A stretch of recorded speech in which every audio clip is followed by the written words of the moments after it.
بسم الله الرحمن الرحيم.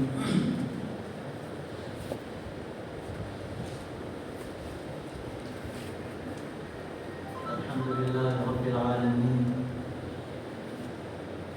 والصلاة والسلام على سيد المرسلين خاتم النبيين سيدنا ونبينا ومولانا محمد وعلى آله وصحبه أجمعين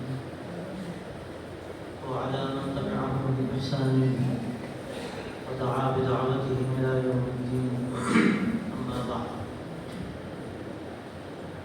فأعوذ بالله من الشيطان الرجيم. كنتم خير أمة أخرجت للناس تأمرون بالمعروف وتنهون عن المنكر وتؤمنون بالله. صدق الله العظيم. حضرات علماء کرام، مجاہدین اعظام، یہ دو روزہ اجلاس جس میں آپ حضرات دور دور سے تشریف لائے، سفر کی صحبتیں اٹھا کر تشریف لائے، اور الحمدللہ اختتام کو پہنچ رہا ہے. آخر میں انشاءاللہ حضرت مفتی صاحب کی اختتامی بات اور دعا ہوگی. اس سے پہلے چند باتیں میں عرض کرنا چاہتا ہوں. 3 موضوعات تھے اس اجلاس کے. پہلا موضوع تعلیم سے متعلق تھا، اور دوسرا تربیت سے، اور تیسرا دعوت سے. 2 موضوعات وہ ہیں کہ جن کا براہ راست تعلق مدارس کے اندرون سے ہے، اور یہ اندرون ہمارا جتنا مضبوط ہوگا، باہر کے کاموں میں ہم کو اتنی ہی تقویت حاصل ہوگی. دعوت کا عمل وہ ہے جس کا اصل موضوع باہر کی دنیا ہے، لیکن یہ واقعہ ہے کہ اندر کی دنیا ہماری جتنی مضبوط ہوگی، باہر اتنی ہی طاقت کے ساتھ اور اتنی ہی تیاری کے ساتھ ہم کام کر سکیں گے. میں نے کل بھی بات عرض کی تھی کہ اللہ تبارک و تعالیٰ نے مدارس کی شکل میں ایک بہت قیمتی نعمت ہمیں دی ہے. اس کا ہم بہت بہتر استعمال کر سکتے ہیں، اور یہ بات انتہائی فکر کی ہے کہ جس طرح ہمیں مدارس کا استعمال کرنا چاہیے تھا، اس سے جس طرح ہم کو فائدہ اٹھانا چاہیے، اور پھر جو ہماری ذمہ داری ایک عالم کی حیثیت سے ہم پر عائد ہوتی ہے، اس کو جس طرح ہمیں پورا کرنا چاہیے، اس میں ہم سے بہت کچھ کوتاہیاں ہوتی ہیں. ہم یہاں اسی لیے جمع ہوتے ہیں کہ ہم اپنی کوتاہیوں کا جائزہ لیں، اور ان کوتاہیوں کو دور کرنے کے جو ذرائع ہو سکتے ہیں ان ذرائع کو اختیار کریں. اگر خدا نخواستہ ہم آئیں اور چلے جائیں، لیکن اصل جو مقصد ہمارا یہاں جمع ہونے کا ہے وہ پیش نظر نہ رہے، اور اس کی روشنی میں ہم کوئی بڑی تبدیلی نہ کریں، اور جو ہماری زندگی کا سفر ہے وہ اسی طرح سے جاری رہے، تو واقعہ یہ ہے کہ ہمارا یہ بیٹھنا اور جمع ہونا اس کا کوئی بہت بڑا حاصل نہیں ہے. اس میں کوئی شبہ نہیں کہ تھوڑی دیر کے لیے آپ کا آنا، مادر علمی میں تھوڑی دیر کے لیے یا 1-2 روز کے لیے آپ کا جمع ہونا فائدے سے تو بہرحال خالی نہیں، لیکن اگر مقصد ہم کو حاصل نہ ہو تو واقعہ یہ ہے کہ ان کو فائدہ کہنا مشکل ہے. آپ سب جانتے ہیں کہ ایک بزنس مین اپنی دکان کا حساب کرتا ہے، دکاندار اپنی دکان کا حساب کرتا ہے، تو حساب اس طرح نہیں کرتا کہ اگر اس کو 5,000 کا فائدہ ہوا اور 10,000 کا فائدہ ہونے والا تھا تو اس کو فائدہ سمجھے، اس کو نقصان کہتا ہے. اگر 10,000 کا فائدہ ہونا ہے اس کو، اور اس دن 5,000 کا فائدہ ہوا، تو کوئی پوچھے میاں کیسا رہا، تو کہے گا آج تو 5,000 کا نقصان ہوا. حالانکہ وہ حقیقت میں 5,000 کا فائدہ ہے، لیکن جو امید تھی اس کو 10,000 کی، وہ امید پوری نہیں ہوئی تو اس کو نقصان سمجھتا ہے. تو ہمارا بھی مسئلہ کچھ ایسے ہی ہے کہ ہم اپنا وقت لگا رہے ہیں، آپ صحبتیں اٹھا کر تشریف لا رہے ہیں، اس کے لیے وسائل کا بھی استعمال ہو رہا ہے، انرجی خرچ ہو رہی ہے، پھر خدا نخواستہ اس سے ہم پورا فائدہ نہ اٹھائیں تو ہمارے جمع ہونے سے کیا حاصل. اس لیے میں خاص طور سے یہ بات عرض کرنا چاہتا ہوں کہ ہمیں اپنے اندرون کو مضبوط کرنے کی ضرورت ہے، اپنے مدارس مدارس کے نظام کو مستحکم کرنے کی ضرورت ہے۔ اور یاد رکھیے کہ مدارس کی چہار دیواری کا یا عمارتوں کا ان کی خوبصورتی کا نام نہیں ہے۔ ایک یہ زمانے کا فیشن ہے کہ ہم بڑی اعلیٰ سے اعلیٰ عمارتیں بنائیں، اس میں خوب پتھر کا استعمال کریں اور فضول خرچی کی حد تک اس میں ہم پیسہ لگا دیں، لیکن ہمیں یہ خیال نہ رہے کہ جو اصل ہمارا اپنا نظام ہے مدارس کا، وہ نظام مضبوط نہ ہو، نظام تربیت کا، وہ نظام تعلیم کا، اور وہ نظام ہمیں جو شخصیت سازی کا بنانا ہے، اس نظام میں ہم کے اندر مضبوطی پیدا نہ کریں تو سارا پیسہ ہم عمارتوں پر لگا دیں، جیسے کہ بہت سے مدارس میں ہوتا ہے۔ افسوس کی بات ہے یہ کہ ہم تنخواہوں پہ پیسہ خرچ نہ کریں، اور جو ہمارے اساتذہ کی ضرورتیں ہیں ہم ان ضرورتوں کو نہ سمجھیں، اور صرف نمود کے لیے، نمائش کے لیے ہم عمارتیں بناتے رہیں اور مظاہرے کرتے رہیں۔ تو میرے بھائی اس کے دو نقصانات ہیں۔ ایک نقصان تو یہ ہے کہ ہمارے اندر کی جو طاقت ہے وہ طاقت کبھی بھی زیادہ ہم اس کو بڑھا نہیں سکتے، اور دوسری بات یہ ہے کہ ہم نگاہوں میں آئیں گے اور پھر ہمارے لیے آگے خطرات ہیں۔ اس وقت دنیا گویا کہ نگاہیں ہم پر گروئے ہوئے ہیں اور دیکھ رہی ہے کہ ہم کس طرح آگے بڑھتے ہیں۔ اس وقت دنیا کی نظروں میں سب سے بڑھ کر اگر کوئی چیز خطرے کی ہے تو یہ مدارس اسلامیہ ہیں۔ دنیا اس بات کو سمجھ چکی ہے کہ اگر اسلام کو مٹانا ہے، اگر اسلام کو کمزور کرنا ہے تو ہمیں مدارس کو کمزور کرنا پڑے گا، ان کو ختم کرنا پڑے گا۔ اسلام کی جو عمارت ہے وہ خود بخود کمزور ہوتی چلی جائے گی۔ اس لیے میرے بھائیوں، اس بات کی ضرورت ہے کہ ہمیں اپنے اندر کے نظام کو بنانا ہے، اپنے اندر کے نظام کو مضبوط کرنا ہے، اور اس میں جو اصل مقصد ہے اس مقصد کو پیش نظر رکھنے کی ضرورت ہے۔ افسوس کی بات یہ ہے کہ اس میں عام طور پر ہم دیکھتے ہیں کہ کبھی کبھی مسابقت پیدا ہوتی ہے صرف مظاہروں کے لیے، صرف یہ دکھانے کے لیے کہ ہمارا مدرسہ زیادہ بڑھا ہوا ہے اور اس میں عمارتیں زیادہ ہیں یا تو بچے زیادہ ہیں، صرف دکھانے کے لیے۔ تو بھائیو یہ تو ایسی چیز ہے کہ جو ہمارے اندر کے نظام کو کھوکھلا کر رہی ہے، ہمیں اس پر غور کرنے کی ضرورت ہے۔ ہمارے سامنے مقصد کیا ہونا چاہیے؟ یہ مقصد ہمارے سامنے اگر آپ دیکھیے کہ یہ چہار دیواری یا اس کے مظاہرے ہیں، وہ مظاہرے ہمارے مقاصد میں نہیں ہیں۔ ہمارا اصل مقصد دین کی آبیاری ہے۔ ہمارا اصل مقصد یہ ہے کہ ہم دین کی عبادت کو مضبوط کریں۔ ابھی جو بات آئی حضرت مولانا رشید صاحب رحمۃ اللہ علیہ کے حوالے سے کہ نظرت العلماء کا جو بنیادی مقصد ہے وہ کیا ہے؟ وہ اصل دین کی عمارت کو مضبوط کرنا ہے۔ ہمارے سامنے دین ہونا چاہیے، ہمارے سامنے کوئی خاص مدرسہ، کوئی خاص مکتب فکر، کوئی خاص نظام تعلیم نہیں ہونا چاہیے۔ وہ ایک ذریعہ ہے، اس ذریعے سے ہم جتنا فائدہ اٹھا سکیں اور یہ ہم جہاں تک سمجھ سکیں کہ ہمارے لیے مفید ہے ہم اس میں آگے بڑھیں، لیکن جو ہمارے سامنے مقصد ہونا چاہیے، مقصد پیش نظر رہے کہ ہمیں شخصیت سازی کرنی ہے، ہمیں افراد تیار کرنے ہیں، ہمیں اپنے اندر کے نظام کو مضبوط کرنا ہے، ہمیں وہ پلاننگ کرنی ہے جس کو سامنے رکھ کر ہم آگے بڑھ سکیں۔ آپ غور کیجیے کہ اس وقت دنیا کی جو طاقتیں ہیں وہ اپنے پورے وسائل کے ساتھ سامنے ہیں۔ افسوس کی بات یہ ہے کہ ہمارے پاس وسائل نہیں ہیں، لیکن ہم جو پلاننگ کر سکتے تھے، اللہ نے جو ہمیں عقل دی تھی اور اس کے بعد میں سمجھتا ہوں کہ اللہ تبارک و تعالیٰ نے ہمیں جو دل دیا تھا ہم اس کی طرف توجہ نہیں کرتے، نہ ہم پلاننگ کرتے ہیں، نہ یہ ہمارے اندر وہ ایمانی طاقت وہ اس طرح سے جلوہ گر نظر آتی ہے جو ہمارے بزرگوں نے اور ہمارے اسلاف نے اپنی اس ایمانی قربت کے ساتھ ایمان کی آبیاری کا کام کیا۔ یا آزادی کے زمانے میں جب تقسیم ہوا ملک اور پورے اس ملک میں اسلام خطرے میں پڑ گیا تو لگتا تھا کہ مسلمانوں کا وجود مٹ جائے گا۔ اس زمانے کو آپ یاد کیجیے، میں نے حضرت مولانا رابع صاحب نے ایک مرتبہ نہیں، دو مرتبہ نہیں، 10 مرتبہ سنا، مولانا نے وہ زمانہ دیکھا ہے۔ اور آج کے دور میں تو مسلمان مایوسی کا شکار ہوتے ہیں۔ مولانا نے کئی مرتبہ یہ بات کہی کہ یہ حالات جو آپ کو خراب نظر آ رہے ہیں، اس سے بڑھ کر حالات خراب رہ چکے ہیں، اس ملک میں بھی خراب رہ چکے ہیں۔ جب ملک آزاد ہوا اور اس کے بعد تقسیم ہوا تو نہیں لگتا تھا کہ مسلمان یہاں رہ سکیں گے، لیکن اللہ تبارک و تعالیٰ ہمارے علماء اور ہمارے ان اصحاب فکر کی قبروں کو نور سے بھر دے جنہوں نے بات سمجھی اور اسلام کو سامنے رکھ کر انہوں نے دین کے قلعے تعمیر کیے اور انہی مدارس کے ذریعے سے انہوں نے اسلام کی آبیاری کی۔ یہ فرق ہے اسپین میں اور ہندوستان میں، اس لیے اسپین میں اسلام مٹ گیا اس لیے کہ وہاں وہ تدبیریں نہیں کی جا سکی جو آگے کے لیے کی جانی چاہیے، لیکن یہاں جب یہ خطرہ پیدا ہوا کہ اسلام خطرے میں ہے تو شاید اسلام کو مٹا دیا جائے اس ملک میں، تو ہمارے علماء اس کے لیے تیار ہوئے اور انہوں نے ایسے مدارس قائم کیے جہاں انہوں نے دین کے تحفظ کا سب سے پہلے کام کیا۔ مولانا قاسم نانوتوی ہے اور دور کے لحاظ سے اس کی قیمت تھی. انہوں نے یہ بات کہی کہ ہم نے ایسا نظام تیار کیا ہے کہ جو افراد یہاں سے تیار ہو کر سامنے آئیں گے وہ چھک مار کر دین کا کام کریں, وہ چھک مار کر دین کا کام کریں.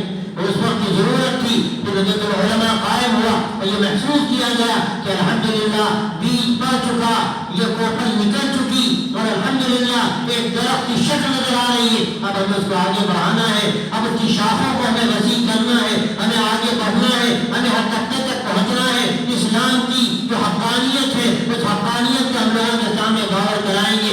اپنی زندگی سے, اپنے اخلاق سے, اپنے زبان و بیان کی قدرت سے ہمیں لوگوں کے سامنے وہ حقائق رکھنے ہیں. لجنۃ العلماء اسی فکر کو لے کر قائم ہوا اور الحمدللہ ایسی شخصیتیں پیدا ہوئی کہ جنہوں نے پورے عالم اسلام پر اثر ڈالا. آج دوبارہ ضرورت اسی بات کی ہے کہ ہم اس قوت کے ساتھ, اس ایمانی قوت کے ساتھ, اس بلند فکر کے ساتھ, اس بھرپور وسائل کے ساتھ اپنے اندرون کو مضبوط کرنے کی کوشش کریں, شخصیت سازی کی کوشش کریں, اپنے مقصد کو سامنے رکھیں. اور یہ مدارس اسلامیہ جن کو بار بار کہا گیا کہ دین کے قلعے ہیں, یہاں سے اسلام کی ترجمانی ہوتی ہے. اگر خدا نخواستہ اس مقصد کو ہم نے سامنے نہ رکھا اور ہم صرف ظاہری ڈھانچے کو لے کر رہ گئے تو ہم کبھی بھی کامیاب نہیں ہو سکتے. آپ یہاں سے جائیے تو تجاویز آپ کے سامنے آئیں, بہترین تجاویز آپ کے سامنے آئیں, انشاءاللہ وہ مرتب کی جائیں گی اور دفعات کی شکل میں تو چیزیں ان میں قابل عمل مفید تر ہیں. انشاءاللہ ان کو عمل میں لایا جائے گا اور نظام میں اور نصاب میں بعض و جزوی تبدیلیوں کی بات کہی گئی ہے. جو مفید چیزیں ہوں گی کمیٹیاں بنائی جائیں گی اور انشاءاللہ کوشش کی جائے گی کہ ہم بہتر سے بہتر جو شکل ہو سکتی ہے اس کے لیے آگے بڑھیں. لیکن یاد رکھیے ہمارا سفر ختم نہیں ہوا, ہمیں آگے بڑھنا ہے, ہمیں اور مزید غور کرنا ہے. ہم بار بار بیٹھیں گے, آپ اپنے مدرسوں میں غور کریں. ایسا نہ ہو کہ موجود صاحب فارغ ہیں اپنے چند کاموں کے لیے اساتذہ کو اہتمام میں لیے بغیر وہ چند کام کر لیتے ہیں تو اس سے مدرسے کا جو نظام ہے وہ متاثر ہوتا ہے. ہمیں انتظام پیدا کرنا ہے. ہمارے جو ذمہ دار حضرات ہیں وہ اساتذہ جو سب سے بڑھ کر بنیادی حیثیت رکھتے ہیں مدارس کے لیے, اگر وہ اعتماد میں نہیں ہوں گے تو ہم آگے نہیں بڑھ سکتے. ہمیں ان کا تکفل بھی کرنا ہے, ان کی ضروریات کو بھی سمجھنا ہے اور سب سے بڑھ کر ہم نے ہر فرد کو کل مولانا زکریا صاحب نے اللہ تعالیٰ کے عمر میں برکت دے جو حقیقت بیان کی, عجیب غریب بات مولانا نے کہی. یہ بھی فرمایا کہ شاید میں نے بات کہیں نہیں کہی یا ایک آدھ دفعہ کہی ہوگی, لیکن آج میں تمہارے سامنے کہتا ہوں. ہم سب مولانا کے شاگرد ہیں. مولانا نے یہ بات کہی کہ میں جب فارغ ہو رہا تھا مجھے بے چینی تھی میں کیا کروں گا. ایک دن اللہ نے توفیق دی اور بات دل میں آئی اور میں کہ مسجد کے کہیں گوشے میں گیا اور میں نے 2 رکعت صلاۃ الحاجہ پڑھی اور اللہ سے یہ دعا کی. یہ ایسی بات ہے جو گویا کہ گرہ میں ماننے کے لائق ہے. یا اللہ تو چٹنی روٹی کھلا لیکن اس راستے سے محروم نہ فرما. یہ ایسی حقیقت کی بات ہے کہ ہمارے اساتذہ بھی اس پر غور کریں. ہمارے ذمہ دار مدارس کی جو ذمہ داری ہے وہ اپنی جگہ جو کر سکے وہ کریں, لیکن ہماری کیا ذمہ داری ہے, ہمارے بزرگوں کا کیا طریقہ تھا. میں نے یہ جگہ بڑی طاقت کے ساتھ یہ بات کہی کہ نسبت صدیقی ہے. بعض حلقوں کی طرف سے ایسی باتیں آئیں کہ ہمارے مدارس میں تنخواہیں جو ہمارے اساتذہ لیتے ہیں یہ تنخواہیں لینا صحیح نہیں. یہ بالکل ایسی بات ہے جو حقیقت سے بہت دور ہے. آپ غور کیجیے, صدیق اکبر رضی اللہ عنہ کا واقعہ ہمارے سامنے, اس میں 2 بڑی حقیقتیں بیان ہوئی ہیں. جب وہ خلیفہ متعین ہوئے اور صبح ہوئی اور اپنے جو ان کا کاروبار تھا کپڑے لے کر جانے لگے, حضرت عمر نے ان کا دامن پکڑا کہ حضرت کہاں جا رہے ہیں, آپ کے سامنے بڑی ذمہ داریاں ہیں. تو انہوں نے فرمایا میں کیا کروں گا, میرے بچوں کا بھی تو مسئلہ ہے. تو انہوں نے کہا کہ نہیں اب یہ نہیں ہوگا, آپ کا انتظام بیت المال سے کیا جائے گا, آپ کو تنخواہ دی جائے گی, لیکن آپ کو فارغ ہونا پڑے گا دین کے اسلام کے لیے. حضرت صدیق اکبر سے بڑھ کر متقی کون ہوگا, ان سے بڑھ کر دین کے مزاج شناس کون ہوگا. اللہ کے نبی صلی اللہ علیہ وسلم کا دستیاب, آپ صلی اللہ علیہ وسلم کا حق سے جمیل, انہوں نے یہ بات فرمائی کہ ہاں میں اس پر راضی ہوں. تنخواہ متعین کی گئی. آپ جانتے ہیں اس کا واقعہ, آپ سب ہزار مرتبہ آپ نے سنا ہوگا, بلکہ سنایا ہوگا کہ ان کی اہلیہ نے کہا کہ میٹھا کھانے کو جی چاہتا ہے, ایسی گنجائش نہیں ہے, میں بقدر ضرورت لیتا ہوں, اس سے زیادہ نہیں لے سکتا. لیکن انہوں نے پھر پسنداز کیا, میٹھا تیار کیا.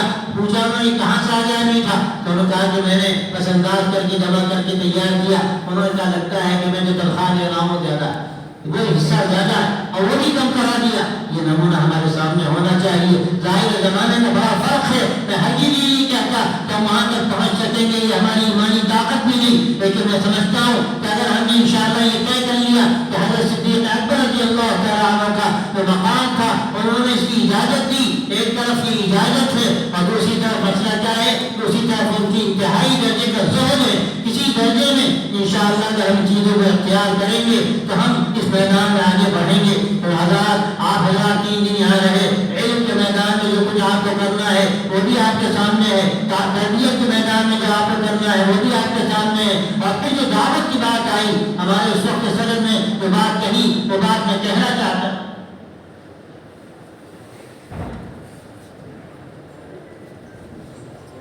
وہ بات بڑی اہم ہے دعوت کے میدان کی کہ آپ حضرات اگر یہ طے کر لیں مختلف جو علاقوں کے مدارس ہیں کہ ہمیں اپنا دائرہ متعین کرنا ہے۔ آپ سب جانتے ہیں جیسے ایک شہر ہوتا ہے، شہر کا ایک ذمہ دار ہوتا ہے، چاہے اس کا ڈی ایم کہہ لیجیے، ایس پی کہہ لیجیے یا میئر کہہ لیجیے، اسی طرح مختلف علاقے بٹے ہوئے ہوتے ہیں، مختلف تھانے ہوتے ہیں، ان کی اپنی انتظامی ذمہ داریاں ہیں۔ اسی طرح میرے بھائیوں ہم پر دینی ذمہ داری عائد ہوتی ہے۔ ہم آج یہاں بیٹھے ہیں، اس پر مزید ہم اس پر غور کریں اور آئندہ نشستوں میں اگر انشاءاللہ ہم یہ نظام بنا سکیں کہ جو مختلف علاقوں کے مدارس ہیں وہ تقریباً 40 کلومیٹر 50 کلومیٹر کا ایک دائرہ بنا لیں، یہ ہمارا دائرہ ہے، یہاں جو کچھ بھی ہوگا ہم اس کا جائزہ لیں گے۔ یہاں نظر العلماء کے شعبہ دعوت و ارشاد کی جانب سے الحمدللہ لکھنؤ میں ایک محنت شروع ہوئی، ایک ایک گھر پہنچنے کی محنت، اس کے لیے فارم بھی تیار کیے گئے ہیں، اور میں درخواست کروں گا شعبے کے ذمہ داروں سے کہ اگر ان تمام حضرات کو ایک ایک فارم بطور نمونے کے دے دیا جائے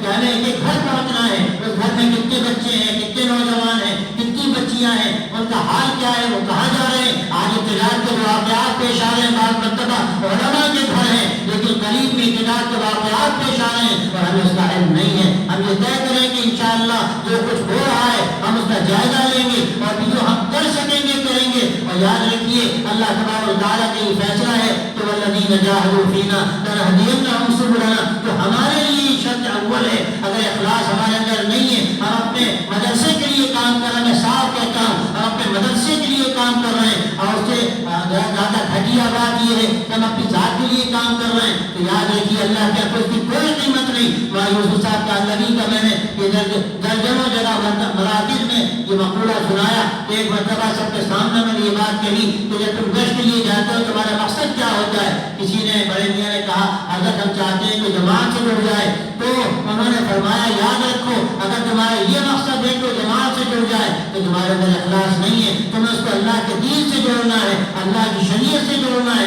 یہ اگر مقصد ہمارا ہوگا کہ ہم اس کو اللہ کے دین سے جوڑیں، یہ مقصد نہیں ہے کہ ہمارے مدرسے سے جڑ جائے، ہماری تحریر سے جڑ جائے یا خدا نخواستہ یہ مقصد کہ ہماری ذات سے جڑ جائے، ہمارے سارے کام فیل ہیں۔ اس لیے والذین جاہدوا فینا میں یہ حقیقت بیان کر دی گئی کہ جو لوگ اللہ کے لیے، اللہ فرماتا ہے جو ہمارے لیے اپنی جانیں کھپائیں گے ہم ان کے لیے راستے کھولیں گے، ہم جو کر سکتے ہیں وہ ہم کریں گے۔ تو یاد رکھیے مایوسی کی کوئی وجہ نہیں، اللہ کا وعدہ ہے، اللہ کی طرف سے وہ مدد ہوگی، وہ نصرت ہوگی۔ تو اسلام کے یہ قلعے ہمیشہ رہے ہیں، انشاءاللہ قیامت تک رہیں گے۔ یہ سلسلہ نسب کچھ یاد ملتا ہے صفحہ نبوی اور دار ارقم سے، انشاءاللہ یہ نسبت بھی اگر قائم ہے، ہمارے اندر وہ ایمانی جذبہ بھی باقی ہے، وہ اخلاص عمل ہے، وہ قوت عمل ہے، اور وہ نظام ہمارے سامنے ہے، اور جو ایک تھنک ٹینک ہوتا ہے سوچنے کی ایک طاقت ہوتی ہے، اس طاقت کا دین کے لیے استعمال ہے۔ تو یاد رکھیے آپ کا بیٹھنا بھی مبارک، آپ کی تجاویز بھی مبارک، آپ انشاءاللہ ایک نظام لے کر جائیں گے، ایک پیغام لے کر جائیں گے،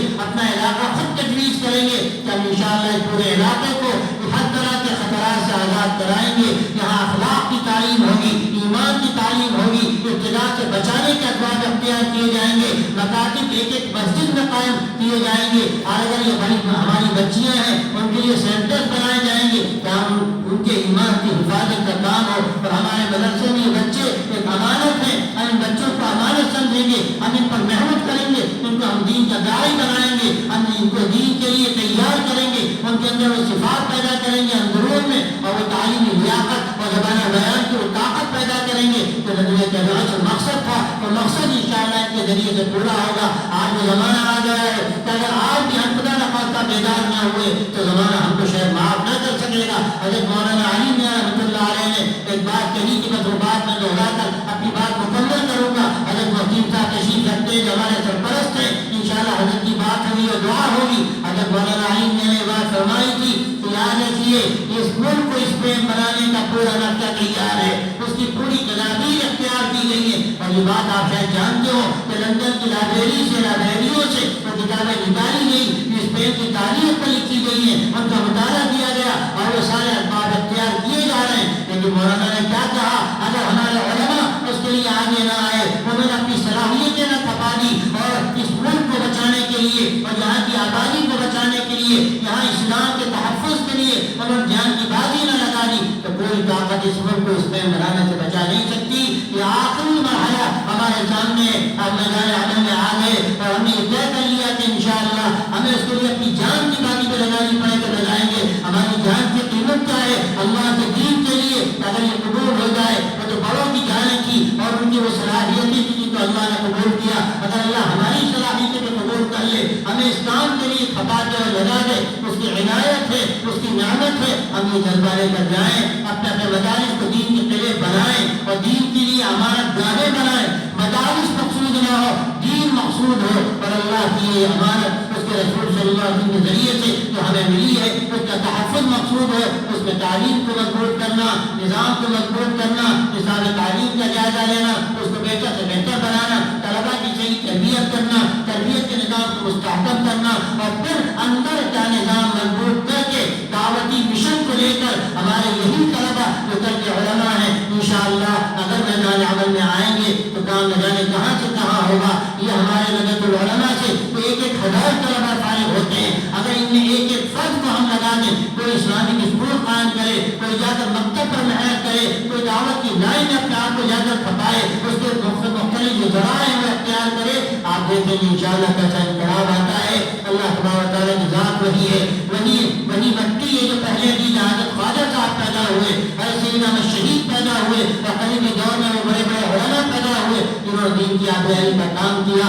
آج ہمارا ضرورت ہے، آپ نمائندہ ہیں، پورے ملک کے نمائندہ ہیں، آپ یہاں سے پیغام لے کر جائیے۔ یہ لڑنے کا پیغام نہیں، میں کہتا ہوں یہ حقیقت میں اسلام کا پیغام، دین کا پیغام ہے، اور اللہ کے نبی صلی اللہ علیہ وسلم کی ایک امانت ہے۔ انشاءاللہ اگر اس مشن کو لے کر ہم جائیں گے ہم اس دنیا میں کامیاب ہوں گے، اور آخرت میں اللہ تعالیٰ ہمارے لیے سرخروئی کا سامان کرے گا۔ اس کے ذریعے سے انشاءاللہ ایمان کا تحفظ ہوتا رہا ہے، اور آپ کے جذبے سے انشاءاللہ آئندہ بھی ہوگا، اور اللہ تعالیٰ کے اسباب پیدا کرے گا۔ اللہ تعالیٰ آپ سب کے عمل قبول کرے۔ کہ آپ کا انتہائی مشکور ہوں کہ آپ نے مشقت اٹھائی اور یہاں تشریف لائے، اور حضرت مفتی صاحب تشریف لائے ہیں۔ انشاءاللہ حضرت کا خطاب ہوگا اور حضرت کی دعا پر انشاءاللہ اسی بات کا اختتام ہوگا۔